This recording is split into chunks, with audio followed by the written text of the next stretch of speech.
Oh, that's a good dog, Moose. Good dog. Oh, hey there. Welcome to How to Build Your Own 4-Channel Mixer. Oh, stereo mixer. So, Moose and I are going to help walk you through what that looks like. Let's get started. So, we've got a sound source here. Moose wants to play us a song that he wrote. Shh, don't tell him. It's actually coming out of the sequencer.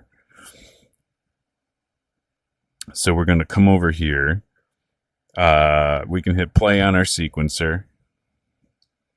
And we can turn up. If we turn this up a little bit, we'll turn this to like 5. There's actually a speaker that's built into this. It's a single speaker, and it's got a little bit of a spatial effect right now. So we're not really hearing the true like left-right outputs like going directly to the left and right ears. But let's build a mixer that we could not only mix these two channels together, but we could even hook up another buzzsaw to it if we wanted to. So we're essentially, yes, making a 4-channel stereo mixer. So Moose can play us his song. Next step beyond that, and actually, let's hold off on having this play, Moose. I know it's a lovely song. If I miss that button and it's still playing, go ahead and turn that off. So the first step, we need to get that instrument to these outputs, these like speaker things. It's actually got something like that built in, but we specifically want these to get send the audio to the left and right ears on people's headset and the left and right channels on the desktop. And that's what we're using to do that. So we need to mix these two together. We could actually just connect it straight to that and get sound working for Moose's instrument. But you know what? He might want to layer some more things to his song, right, Moose? See? So let's get going with our mixer. We've got a couple different sections that we're going to have. It'll start with the input. It'll go to the gain stage. We can trim it, pan it. This is where it turns into stereo. And then we combine all four of those channels together. Here's our final stage where we can have a little bit of volume control to bring that mix down. First section that we have is our inputs. This is where we would plug in the instrument to. These are simply a thing known as a fork. It's called that because you can fork audio off of it. And you can make several cables. Now, because of the recording that I'm doing, I have limited use to what buttons I can use on the controller. So I have these kind of preset with the right number of cables pulled out so I can use them to show you. And also, you don't necessarily need to use as many forks as I'm using for this build, because a lot of these components you can connect directly to each other. But for the sake of creating a little bit more space and keeping it less compact, so you could more easily see the path of signal flow, I thought that would illustrate what we're doing a little bit better. So I'm using the forks so we can make better sense of what's going on. Our first stage is the gain stage, and here we've got some multiply blocks. We've got stepped dials and some readouts. So our multiply blocks, I'm going to connect these here. Whatever comes into the bottom is going to get multiplied by whatever that thing is sticking out the front there. So if it's set to, right now it's set to 1, anything multiplied times 1 is going to be the same as itself. If we set this to 0, anything multiplied times 0 is 0, so nothing would come out. So we've essentially got a little bit of a volume control here. We could also turn this up to 2, and it would be twice as loud, and that's exactly where we're going with this. The step dial is set to have 3 notches, 0, 1, and 3. So if we keep it at 1, it's actually not going to be doing anything at all. But we can actually give this a boost if the signal coming in isn't quite loud enough, we could actually crank these up to 2. I'm going to connect the stepped dials to the readouts, and that way we can see the value that we are putting into this and have confirmation, so we know what it's set at basically. And then I'm going to connect it to the multiply blocks. See, so doing that on this channel would then boost the volume. It would double it, right? This would keep it the same. This would essentially work as a mute if you wanted to, but not really practical. So that's all set up. We've got our gain stage. Next up would be trim. So this, like actually having a fader. So I call it trim because we can't boost the signal here because of the way we're setting it up. We can only bring the volume down. So if that makes sense, why we first set up our gain stage and now we can trim it. We're still using multiply blocks here. And if you notice, as I grabbed that, my cable on the fork went in there right away. And so all I got to do is plug these in. Now you want to make sure you're not plugging it in on the front there like that. That's good. And this one did the same thing. That's funny. All right. All right, cool. So now we've got our multiply blocks in there. So on our custom slider, we're going to do the same thing we did with our step dial. We're going to plug these into the multiply block. These sliders, and here we'll go to our readouts. These sliders are set to go from 0 to 1. And so what that's going to do, by feeding it into the multiply block, if we have the volume, the slider all the way down like it is, we're going to have the volume down, like it's going to cut it off. If we bring it all the way up, it's going to be at like the normal kind of like max volume. So you can make small adjustments to bring the volume down.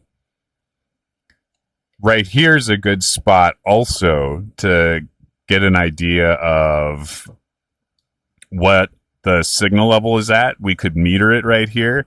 So one of these, I've set aside one of those forks to plug into that. So after we've brought the volume down a little bit, we can monitor it. So this meter will show our post fader volume. We're going to plug those in. Cool. All right. I think everyone looks happy. We're going to move along. We're going to go with pan. The panning stage gets a little more complicated. We are still using another something similar to the step dial and the custom slider. It's a custom knob. And we're using it in a similar way. We're going to connect it to another multiply block, just like we've been doing. The difference is we've got to do something special to make it so these two are kind of working opposite. Left and right channels are working opposite of each other. So we're sending our signal to a left and right channel, both at the same time, but we're kind of creating like a little valve that's only letting stuff through on one or the other, if that makes any sense. But we're going to start getting this connected up. So let's take our multiply blocks and I'm going to put these into the forks that are there. Boom, boom, boom. And then we've got our 2 cables that were coming out of that fork. Those are going to go in there. Those are invisible for some reason. That's okay. They're working. Cool. All right. So now we've got each of these channels going into a left-right thing. We're going to take our custom knob, and I'm going to feed it into the this one on your right. And the reason for that is if I have this knob cranked all the way up, like all the way to the right, we don't want this one to go up. We want that one to go up. We want this one to do the opposite. We want this one to do the opposite. So we're using a map jolt to make that happen, to make this one be the opposite of this. So our custom knob, when we turn it all the way up, this one goes all the way up, and then this one goes down. If we turn the knob all the way down, these should be the opposite again. On the map jolt, there's 4 things that you can set. Now on the kind of like more on the way I have it facing here, the bottom would be the input, and then on the top is the output. All I've done on this is I've changed the output ranges, and I've switched them. So basically what's going to happen is if something comes in as 1, it's going to switch to 0. If something comes in as 0, it's going to switch to 1. So we can take our custom knob, put it into that as well.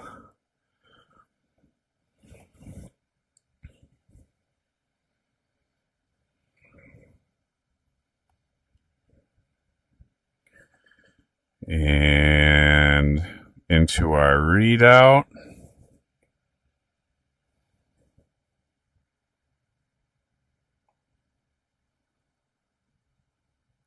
There. So now when we make panning adjustments, we'll be able to see what they are on the readout. And that's really what they're there for, so you can kind of see what the value that you're working with.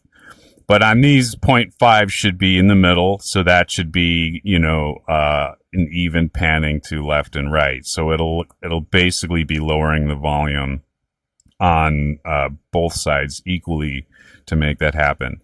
I still have to go from the map jolt into the multiply block on each of these for this to work. All right. Our readouts haven't updated because I haven't sent them any adjustments. If I were to fiddle with those knobs, they would show what they are, but those are all set at 0.5. This is actually all hooked up so far. We have everything up through our panning, but what we got to do is kind of get these all added together, and we are going to use a block called the add block. Who would have thought? So here's all of our add blocks. I probably could have made use with only 3, but this will make it look prettier. I've got a couple of forks set up here, and we're going to pop all of these in. Check this out. One fun thing you can do, if I grab this one and boop, boop. Well, usually you can keep going, but because I'm doing a recording, I'm gonna have to do these one at a time.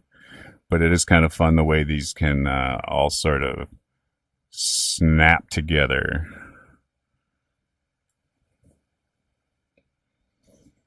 All right.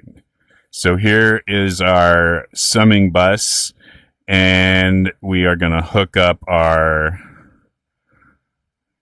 like our left, right.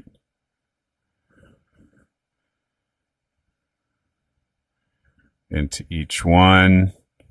So you can see I kind of moved, offset some of these so they would be a little bit easier to tell which one was which. All right, cool. So now all of our stuff is getting sent into our summing bus, but what if it's too loud? So let's add a final stage of stuff that we can work with.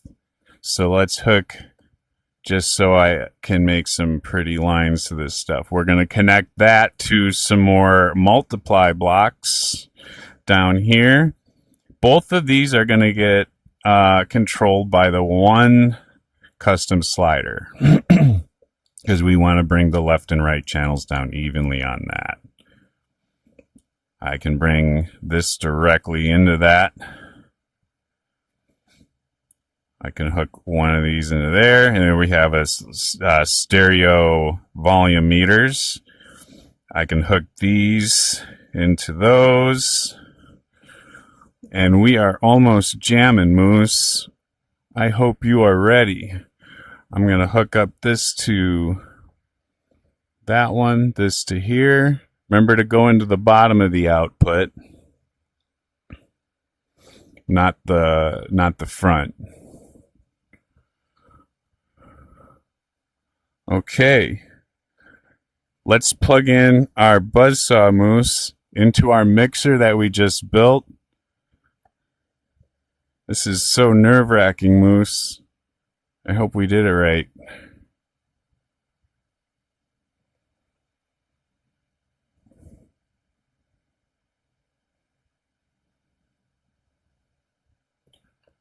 Maybe we didn't. Oh.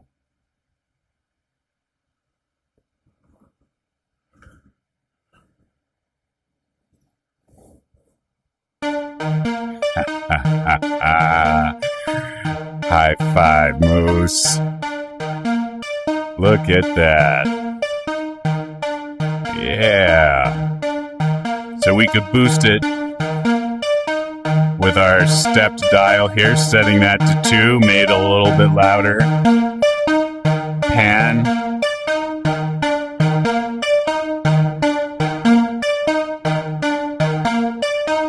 There we go.